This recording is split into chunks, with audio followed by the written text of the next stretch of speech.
नमस्कार, इन खबर आप देख रहे हैं, साथ आपके मैं हूं शालिनी कपूर तिवारी। प्रधानमंत्री नरेंद्र मोदी ने मन की बात के जरिए एक बार फिर से आज देशवासियों को संबोधित किया और मोदी सरकार 2.0 का ये चौथा मन की बात कार्यक्रम था। वैसे तो हर बार मन की बात कार्यक्रम बेहद खास रहता है, सामाजिक मुद्दों को प्रधानमंत्री इसमें उठाते हैं, लेकिन आज उन्होंने ई सिगरेट का जिक्र किया और इस बात को साफ साफ समझाया कि किस तरह से देश में जो युवा हैं उनके अंदर एक भ्रम की स्थिति पैदा की गई थी। उन्हें ये कैसे बताया गया था कि ई सिगरेट उनके लिए नुकसानदेह नहीं है, बल्कि ई सिगरेट से किसी भी तरीके का कोई भी प्रभाव शरीर के ऊपर नहीं पड़ता है। और यही वजह थी कि शायद कभी टशन में और कभी किसी दूसरे रीज़न के चलते लोग ई सिगरेट का सेवन करने लग गए थे। सिर्फ ई सिगरेट ही नहीं, प्रधानमंत्री नरेंद्र मोदी ने यह भी कहा कि किसी भी तरीके के नशे से आपको बचना चाहिए।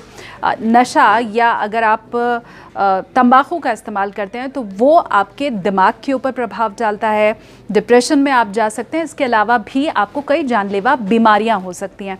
अब देखिए, ई सिगरेट का जो जिक्र प्रधानमंत्री नरेंद्र मोदी ने किया है, ख़ास करके जो इसे कोट किया है, उसकी वजह है तकरीबन हफ्ते भर पहले निर्मला सीतारमण की तरफ से प्रेस कॉन्फ्रेंस में ये बात बताई गई थी कि ई सिगरेट को पूरी तरह से देश में प्रतिबंधित किया जा रहा है। न सिर्फ इसके सेवन पर, बल्कि इसके आयात के ऊपर, इसके विज्ञापन के ऊपर किसी भी तरह से ई सिगरेट को बढ़ावा नहीं दिया जा सकता है। और अगर आपने इस नियम को तोड़ा, मतलब प्रतिबंधित है ई सिगरेट, अगर आपने इसका सेवन किया, चोरी छुपे आपने इसे मंगाया, तो आपके ऊपर जुर्माना भी हो सकता है। पहली बार अगर आप पकड़े गए तो आपको 1 साल की सज़ा होगी, लाख रुपए का जुर्माना भी होगा। दोबारा अगर आपने नियम तोड़ा तो आपको 3 साल तक की सज़ा हो सकती है और इसके साथ साथ 5 लाख का आपको जुर्माना भरना पड़ सकता है। ई सिगरेट को डिटेल में अगर हम समझने की कोशिश करें, सबसे ज़्यादा जो युवा वर्ग है और अब तो टीन एजर जो हैं, वो भी इसकी जद में धीमे धीमे आते चले जा रहे थे, क्योंकि हर किसी के जहन में यही बात थी कि नुकसान तो सिगरेट पहुंचाती है। ई सिगरेट से किसी भी तरह की कोई हानि नहीं होती है, शरीर के ऊपर कोई प्रभाव नहीं पड़ता है, और अगर आपको इसकी लत लग भी गई है तो इन फ्यूचर इसे छोड़ने में आपको कोई दिक्कत नहीं होगी। नरेंद्र मोदी ने आज मन की बात में ये बात बताई कि तंबाकू तो नुकसान करता ही है, ई सिगरेट में एक तरल पदार्थ का इस्तेमाल किया जाता है और जब हीट उसके ऊपर लगती है, जलाया उसे जाता है, तो किस तरह से जो धुआं निकलता है वो रासायनिक धुआं होता है और वो शरीर के लिए उतना ही हानिकारक होता है। बैन करने का जो निर्णय लिया गया, उसके पीछे भी तमाम जो बड़े बड़े हॉस्पिटल्स हैं उनकी रिपोर्ट को आधार बनाया गया था।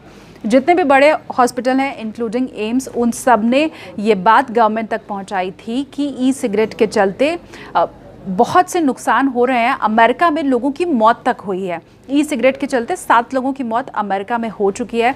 इन तमाम चीज़ों को आधार बना करके ख़ास करके जो युवाओं के ऊपर इसका दुष्प्रभाव पड़ रहा है, गवर्नमेंट ने इसे बैन किया था। अगर हम आंकड़ों के ऊपर यहाँ पर गौर करें तो ई सिगरेट का जो कारोबार है वो बहुत बड़ा है। ये आप जान लीजिए कि तकरीबन 22 ऐसे देश हैं जो इतना बड़ा कारोबार होने के बाद भी इसे बैन कर चुके हैं। पूरे वर्ल्ड में 22 कंट्रीज़ ऐसी हैं जो इसे अब तक बैन कर चुकी हैं। इंडिया की अगर हम बात करें तो यहाँ पर 460 ई सिगरेट के ब्रांड जुलाई 2019 में थे। इसके अलावा फ्लेवर 7000 से भी ज़्यादा फ्लेवर ई सिगरेट के मौजूद थे मार्केट में। कितनी भी आप कोशिश कर लीजिए, एक एक करके आप इन फ्लेवर्स की जद में आते चले जाएंगे और आप इसके लत जो होती है वो आपको पड़ जाएगी। बहुत से ऐसे लोग भी पाए गए जो सिगरेट का धुआं तो उड़ाते ही थे, कश भरते ही थे, इसके अलावा ई सिगरेट के भी आदी हो चुके थे। मतलब सिगरेट तो वो छोड़ नहीं पाए, लेकिन ई सिगरेट के भी वो जद में आ गए। तो इन तमाम चीज़ों को लेकर के गवर्नमेंट ने ये कदम उठाया था कि ई सिगरेट को पूरी तरह से बैन किया जाना चाहिए। इसके अलावा आज खासकर जो मैसेज प्रधानमंत्री नरेंद्र मोदी ने दिया है वो ये है कि बैन ई सिगरेट ज़रूर किया गया है, लेकिन तमाम तरह के नशे अभी भी मार्केट में अवेलेबल हैं और किसी भी तरह के नशे से आपको बचने की ज़रूरत है। दिमाग के ऊपर तो ये असर डालता ही है, शरीर के ऊपर भी असर डालता है और अंत में आपका जीवन भी समाप्त हो सकता है। कुछ कहना चाहते हैं आप इस पूरे विषय को लेकर के? कमेंट सेक्शन में आप ज़रूर हमें बता सकते हैं। इसके अलावा वीडियो पसंद आया हो तो लाइक कीजिए, चैनल को सब्सक्राइब कीजिए। इन खबर चैनल को सब्सक्राइब करें और बेल आइकन दबाना ना भूलें।